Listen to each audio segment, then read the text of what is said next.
From driving drunk, speeding, people walking along or crossing the street, bicyclists hit by a car, many lives have been lost on Guam's roadways. Last year alone, our island saw tremendous tragedy as there were more than 20 traffic-related fatalities that were investigated by the Guam Police Department. The heartbreak extended from villages north to south involving Guamanians of all ages and backgrounds. In 2019, there are plans for the Guam Police Department to ramp up efforts to promote highway safety.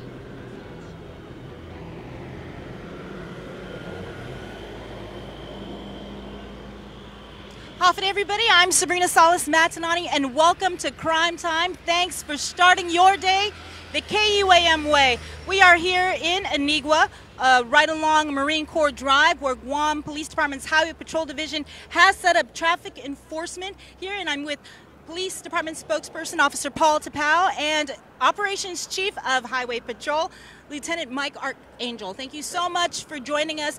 Today we're talking about highway safety, how to keep our island streets and everyone actually safe while they're traveling on Guam's roadways. As you saw a little bit earlier, there were more than 20 traffic-related fatalities in 2018 alone, and there have been quite a few already in 2019. But the Guam Police Department's Highway Patrol is actually preparing to launch a new campaign. And so I guess I can start with you, Officer Tapao. Tell us about this campaign that you guys will be launching shortly. So taking from what had happened in the last year in 2018, we've counted a total of 20 traffic fatality crashes that happened along Guam's roadway. Now 14 of them have been attributed to auto pedestrian fatals. Now taking a proactive approach, the think tank from Highway Patrol Division has identified issues and areas in which we can actually address the situation by taking the 4E approach. Now the 4E approach is actually an equation that was developed by NHTSA. It helps us in navigating how do we address fatals that are happening in our roadways and how do we bring down that number. And one of the things in which we're going to approach it at is with the 4E is to the education aspect. We've brought in members within the community. We're bringing in government agencies such as DPW to look at the engineering aspect. But more importantly, is going to be our major stakeholders that are going to play a factor to this. And Lieutenant Archangel, with his men and women at Highway Patrol Division, will elaborate more about the Be Seen, Be Safe, and Be Smart campaign. It really is focusing about addressing the issues with pedestrian traffic, fatal pedestrians that have occurred on this island, how we can actually bring it down from a holistic approach from within the community. And Lieutenant Archangel, if you could tell us about those 4 E's, the enforcement, education, engineering, and there was one more. EMS, emergency medical services. So what we're trying to do here is, in my mind, in my eyes, we need to go out there and enforce. We need to go out there and we need to drive the fact home that, especially our pedestrians, they need to be safer. They need to make better choices. They need to make smarter choices so that they can be safe. We're going to be out there. We're going to be seen. We're going to be everywhere, and we're going to conduct as much enforcement as we can. I know I mentioned pedestrians, but we also need to look out for the people that are driving pretty fast. We need to slow them down. We need to get everybody involved. Pedestrians, we need to get motorists involved. We need everybody to come together to be safe so that we can reduce, especially our auto pedestrian fatality rate, which was at 14 last year. And we already have 1 for 2019. And that's 1 too many. So what we want to do is we want to go out and we want to educate and we want to enforce. Engineering is part of the 4 E's, and we're working together with the Office of Highway Safety and its deputy director to identify what needs to be done. Do we need to improve our roadways so that they can be safer for our pedestrians? Like Sergeant Tapao mentioned earlier, it's a holistic approach so that we can keep our roadways safe, so that we can mitigate, if not eliminate, traffic fatalities. Right. And you you mentioned 14 auto pedestrian related fatalities last year alone, and I think on this stretch of road, Yes, 4 right in the past 2 years. Can you? What was the cause? Was it lighting, lack of crosswalks? Well, you know what? I'm going to dare to say that, unfortunately, the pedestrians made very poor choices at that moment. You know, the roads at the time were very poorly lit. They were not wearing clothing that would have made them easier to be seen by a motorist. Okay, and sometimes alcohol is involved, so that may have impaired their better judgment. But like I said earlier, if we made better choices, we certainly stay out of trouble. So that's one of the things that we want to drive home to these people. Please, if you must walk at night, please at least wear something reflective. Right. And make a better choice about crossing the street. Should I cross it here where there's no crosswalk, or should I look for the nearest crosswalk and do it there safely? It's things like that we need to go out into the community and drive that home again. I think they just need a little reminding so that they can be safe, so that they won't end up being a statistic. Yeah, but for this particular road here along Marine Corps Drive, this stretch of road here in Anigua, East Agana, there really is no crosswalk. So where does Public Works come in terms of the partnership that you have with the Office of Highway Safety? What kind of communication do you have with them in letting them know that we need more crosswalks, not just here but in other areas? So, with the 4E approach, they play an important part with the equation and being that variable in the equation. Engineering is a major factor in determining the factors of crashes. Being a former crash investigator, one of the things that we look at is the road conditions. Was there available crosswalk? Was the lighting, the visibility at that time? And they really do play, they really do play that instrumental part in understanding where we can help together in bringing down the fatal crashes. We've sat down with the Deputy Director, Jess Garcia, 2 weeks ago, and we discussed the issues, and he assured us that he's going to be working with our officers in finding the right solution in identifying where in the event we may need to put a pedestrian crosswalk, whether the strip of road is going to ask for additional crosswalk within the next 100, 200 feet. It really is up to the engineers and for them to determine the scope of work that's going to be needed. But a lot of these variables are actually indicated with the crash investigation. And with the partnership of the Office of Highway Safety, they also have to report to our region, which is Region 9, about the fatalities that are occurring, about the efforts for the enforcement that Highway Patrol does, about the outreaches that they do, and they bring it together and they come up with a solution in providing a fact-finding solution in identifying maybe we do need more crosswalks, maybe we do need to put more lighting. But rest assured, that partnership has always been there. Now that we have, the Deputy Director, Jess Garcia, on board, that he really truly is an expert matter with road engineering and understanding the scope of work that is needed to identify and help us in reducing our fatal crash, or more particularly our auto pedestrian fatal crashes that have been happening on this strip. And this is one of many other strips. We also have Route 16, we also have Route 10, and you heard the concerns with the mayors. We've heard the concerns, and those concerns are actually being noted by our officers at Highway Patrol, and understanding where can we actually put or deploy a traffic light, or where can we actually put crosswalks, visible crosswalk markings where the motorist can identify that there's a pedestrian on the walkway or on the streets of Guam.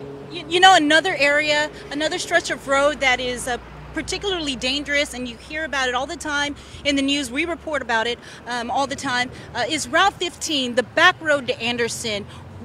What seems to be the problem? Is it speeding, or is it the condition of the road? What are plans for Route 15? Well, as far as the plans for Route 15, from what I've seen so far, I think that they've improved Route 15 over the last several years. I think it's just a matter of vehicles, motor vehicle operators that are just driving too fast. We did have our first auto pedestrian fatality on Route 15. And we don't see many of the auto pedestrian type crashes there. Usually those are, one or multiple car crashes, but very few auto pedestrian types. So for Route 15, I think that motorists just need to, slow down. I mean, the road is, it's pretty isolated in most parts. And, that may tend to, have the motorists drive, faster than they should. And sometimes motorists are driving above their skill level, so that contributes to the crash. And when it does happen there, it happens pretty big. And because of Route 15 being isolated and straight, and because it's improved over the years, people tend to drive fast over there. So that is one of our target areas for enforcement. We do intend to put our troops out there. We do intend to have a zero tolerance when it comes to speed enforcement. As you can see today, there's zero tolerance. Everybody that gets pulled into this parking lot is getting a ticket. That's just the way it is. If we don't put teeth into our enforcement, then it's for nothing. So although we don't like to give citations, we don't like to ticket people, if that's what it takes for them to slow down and be safe, then so be it. We're going to do it. It's our job. Well, this show is completely interactive, and I wanted to go, if you have any questions, please, or comments, just comment below. Joey Ninetti, he commented that need to enforce drivers that don't know rules of the road, non-licensed drivers, unregistered, expired vehicles, non-insured vehicles. What's your reaction to that comment? That's an everyday occurrence.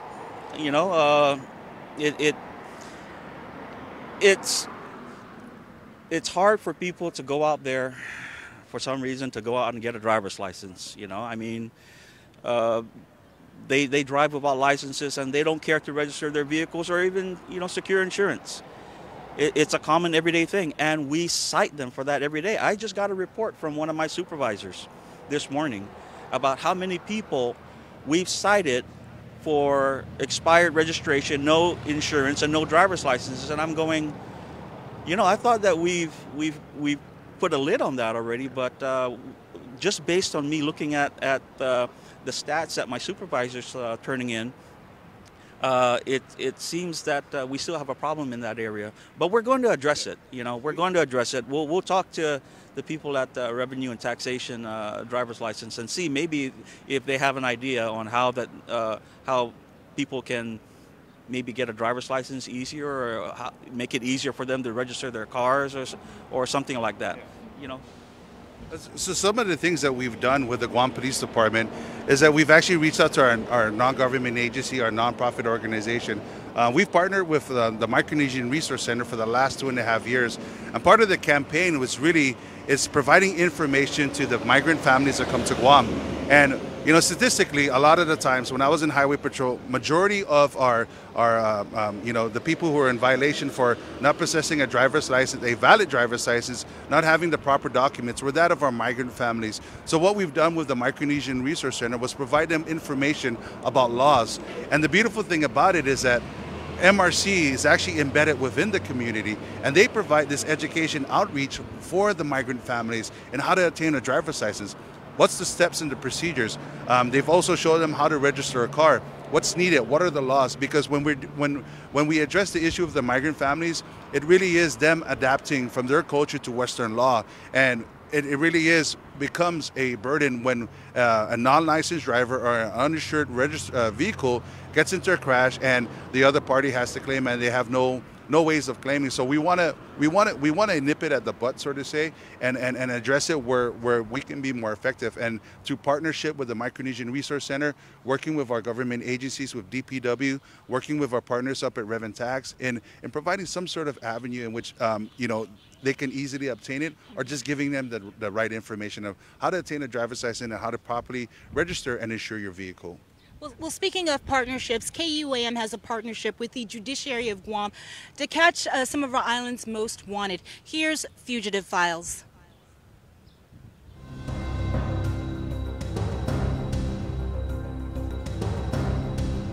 Wanted person. Bobby Joe S. Cruz, male, Pacific Islander, age 39, height 5 foot 6 inches, weighing 260 pounds, with brown eyes and black hair. Last known village, Talafofo, with a cross on his left arm and laddystone on right arm. Wanted for violating conditions of probation. If you have any information regarding this individual, or if the individual being sought would like to self-surrender, please contact the Marshals Division Warrant and Intel Section at 475-3513 or call Crime Stoppers at 477-HELP 4357. Wanted person, Derek J.S. Kanata, male, Pacific Islander, age 23, height 6 foot 0 inches, weighing 125 pounds, with brown eyes and black hair. Last known village, Agate, with Hogat Familia on his right arm and MOB on his left wrist. Wanted for violating the conditions of probation. If you have any information regarding this individual, or if the individual being sought would like to self-surrender, please contact the Marshals Division Warrant and Intel Section at 475-3513 or call Crime Stoppers at 477-HELP 4357. Wanted person, Mario Espinoza Jr., male, Pacific Islander, age 28, height 5 foot 6 inches, weighing 160 pounds, with brown eyes and black hair. Last known village, Deredo, with a tattoo Espinoza on his back and tribal of skull on his right arm. Wanted for violating the conditions of probation.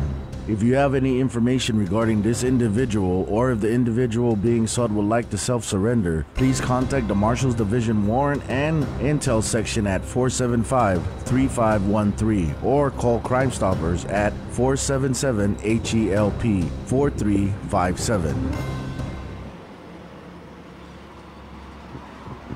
Hafen everybody, and welcome back to Crime Time. You were just watching The Fugitive Files. It's a partnership that we have with the Judiciary of Guam. We are here in Anigua along Marine Corps Drive. This road has been a very dangerous one. In the past 2 years at least, there have been 4 auto pedestrian fatalities on this road, and I'm here with the Operations Chief of Highway Patrol, Lieutenant Mike Archangel, and the Police Department spokesperson, Officer Paul Tapau. We were talking earlier about the program that GPD and Highway Patrol will be launching with different partners in the community, but I wanted to talk about DUIs.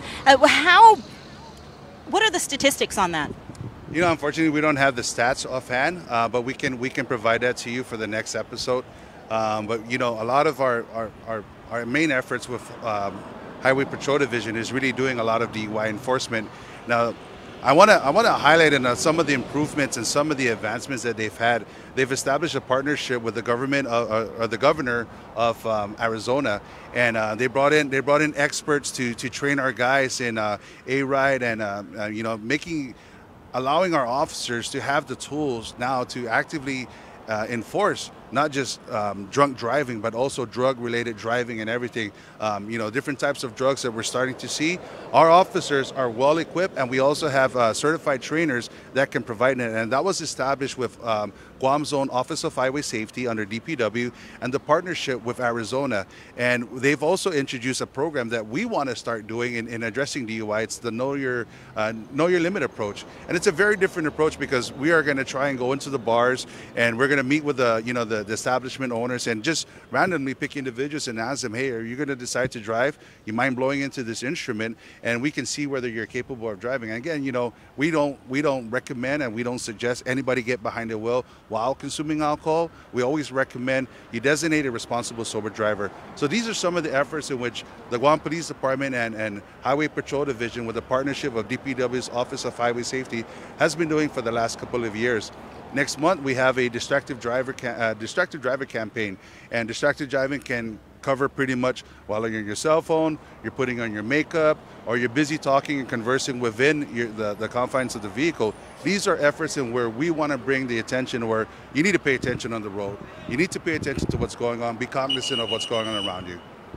Right, you know, you were talking about the program and the partnership you have with the Arizona Office of Highway Safety. I think I'm quite familiar with that program, having been through the wet lab. And you saw firsthand the effects of alcohol and how impairment changes everything, and that's just alcohol. Now, with the officers being trained in A-Ride, and we have certified instructors to teach our officers in patrol, we are now moving in the direction where the Guam Police Department needs to go in identifying issues other than alcohol. We're dealing with drugs, we're dealing with illegal drugs such as crystal methamphetamine, the passage of medicinal marijuana. These are issues in which we are going to address, and these are the proactive approach in which our officers will be gaining through the trainings that we have under Highway Patrol Division and the trainings that are offered under DPW's Office of Highway Safety. I wanted to talk about texting and driving. How bad of a problem is that here on island? I think that with the education on distracted driving, I think that we have a pretty good compliance rate. But there are a few people that we do find, especially when we're conducting seatbelt enforcement. We're always catching them not wearing their seatbelts, but guess what? They also have a cell phone on their hand. And just having the phone in your hand while you're driving, whether they see you talking in it or not, the simple fact that you have it in your hand is already a violation of the law. So I've just reviewed some stats from earlier, and we still have a few citations rolling in with regards to people using their cell phones, but for the most part, I believe that we have a high compliance rate. That's good to hear. If you have, again, any comments, please, or questions, post them now. We do have one from Michael Moffness. He said he's still waiting to see more police on the road.